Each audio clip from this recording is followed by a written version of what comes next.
Hola, soy Magdalena Fernández y junto a Víctor Betaccini realizamos este trabajo que les contaremos y lo que buscamos es generar un modelo de predicción de rendimiento de trigo a partir de datos que surgen de imágenes hiperespectrales. Para eso nos vamos a organizar en 4 videos. Un primer video donde vamos a hablar un poco de las características del problema que abordamos. A continuación vamos a hablar de los antecedentes que hay al respecto. Después, bueno, los métodos que se utilizaron y finalmente los resultados y conclusiones. Si empezamos abordando la temática, lo primero que surge es por qué podría ser relevante poder tener un modelo predictivo del rendimiento de trigo. em, y En líneas generales, porque el trigo es estructural de la dieta de las personas y estamos en un contexto donde lo que se plantea a partir de distintas predicciones, en general de analistas, tiene que ver con un aumento creciente de la demanda de alimentos. Y entonces, eh, en cultivos, sobre todo, que están tan generalizados en el uso de las dietas en todos los países del mundo, eh, surge la demanda y muchas de esas llaves están en eh, mejorar prácticas que permitan obtener eh, granos de mayor calidad, mayor producción de esos granos, poder mejorar las eficiencias durante la cosecha, que esas pérdidas de cosecha eh, no sean significativas, poder mejorar el transporte de estos granos y todo desde una óptica que permita una producción sustentable. Entonces, pensando esto, no solo tiene un impacto desde lo que es la producción extensiva, donde poder tener con anticipación un dato de qué rendimiento voy a tener para ese cultivo, me sirve por un lado para anticipar decisiones, para planificar cómo voy a mover ese volumen de cosecha. En muchos casos, sobre todo cuando hay contextos climáticos muy complicados que ha sufrido el cultivo, tiene que ver también con si vale la pena cosechar o no, ¿no? Si ese rendimiento que voy a sacar, eh, digamos, se justifica con todo un mecanismo de cosecha. Y por otro lado, cuando hablamos de parcelas de investigación, donde parte de esta mejora en la calidad y en poder tener variedades más productivas tiene que ver con organismos de investigación que permanentemente están probando nuevas variedades, con ensayos donde hay múltiples parcelas, cientos de parcelas y donde cada una de esas mini parcelas se cosecha manualmente, poder tener métodos que permitan predecir ese rendimiento por parcelita y, y poder hacer una preselección de esos materiales también es de mucho valor, ¿no? Cuando pensamos cómo se define ese rendimiento, se define como la biomasa total, es decir, todo el material que se fue acumulando, multiplicado por un índice de cosecha, es decir, todo el material obtenido por fotosíntesis y una parte de eso, que es este índice de cosecha, es lo que migra a grano durante el proceso de senescencia, ¿no? Donde de distintos lugares de la planta migran hacia granos para poder llegar a este llenado de granos. Sobre fin del llenado de granos y el momento de cosecha, ese material ya está senescente, está seco, ¿no? Con ese color en los campos de trigo se ve ese color dorado.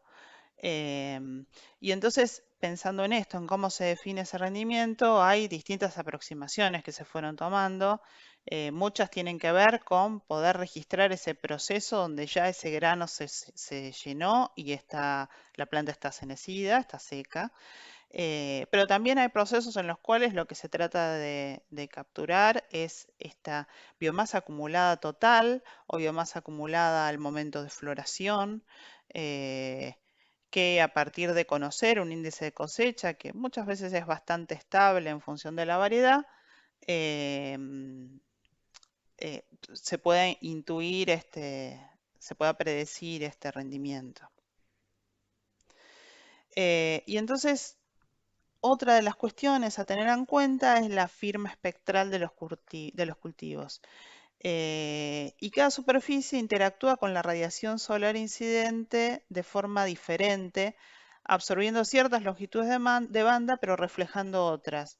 Y esto es lo que nos permite, a partir de ver cómo es esa absorción y cuánto es lo que reflejan y qué longitudes de onda son las que reflejan, nos permite poder diferenciar distintos elementos. Cuando se hace clasificación de imágenes y se puede separar cuerpos de agua, urbanización, vegetación, suelo desnudo, montañas, nieve, es decir, un montón de elementos que se pueden ver en un paisaje, en una foto, en una imagen satelital.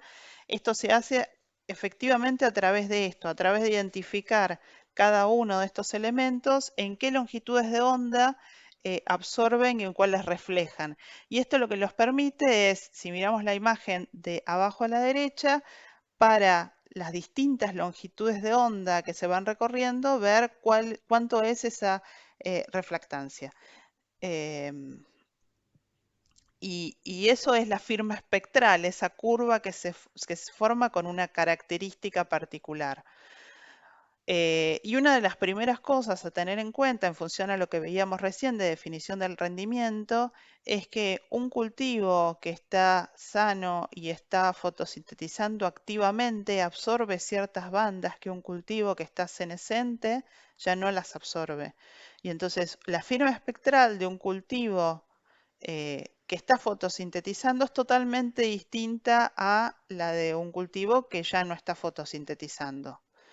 Eh, y por otro lado, incluso dentro de un cultivo que está fotosintetizando, es decir, en general dentro de lo que es especies vegetales que hacen fotosíntesis, hay una firma distinta para lo que es un bosque, para lo que es un pastizal, para lo que es un cultivo, son reconocibles y dentro de un mismo cultivo, para distintos niveles de fertilización, para distintos niveles de estrés, es decir, eh, en la medida en que yo tengo una firma espectral bien caracterizado con cantidad de bandas que me permiten tener detalles sobre esa firma espectral, puedo diferenciar eh, cuestiones bioquímicas y de estructura de los cultivos y me da un montón de información, ¿no?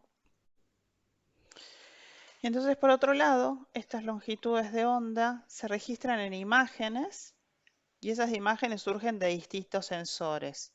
Puede haber, por ejemplo, las imágenes más conocidas de color, RGB, donde se componen a través de tres bandas capturadas dentro de longitudes de onda del visible, rojo, azul y verde. Em, pero también podemos tener imágenes que no solo exploran longitudes de onda del visible, sino también por fuera del visible. En el caso de imágenes multiespectrales y hiperespectrales ocurre eso y incluyen longitudes de onda, por ejemplo, en muchos casos, del infrarrojo cercano. Y el infrarrojo cercano es información bastante relevante porque es un input importante al momento de poder caracterizar la fotosíntesis. Y si lo relacionamos con lo que mirábamos hace un minuto en la predicción de rendimiento, esa biomasa total se calcula en función de la fotosíntesis que pudo hacer esa planta. Entonces, poder tener caracterizada la fotosíntesis me da una indicación de cómo puede ser esa biomasa total y a su vez conociendo un índice de cosecha puedo predecir un rendimiento, ¿no? En la medida en que yo tengo mejor caracterizado este espectro, permito tener firmas espectrales más ricas. Y por ejemplo, si miramos el último gráfico sobre la derecha, vemos en color violeta una línea que caracteriza la firma espectral de pastizales. En negro continuo son pinares.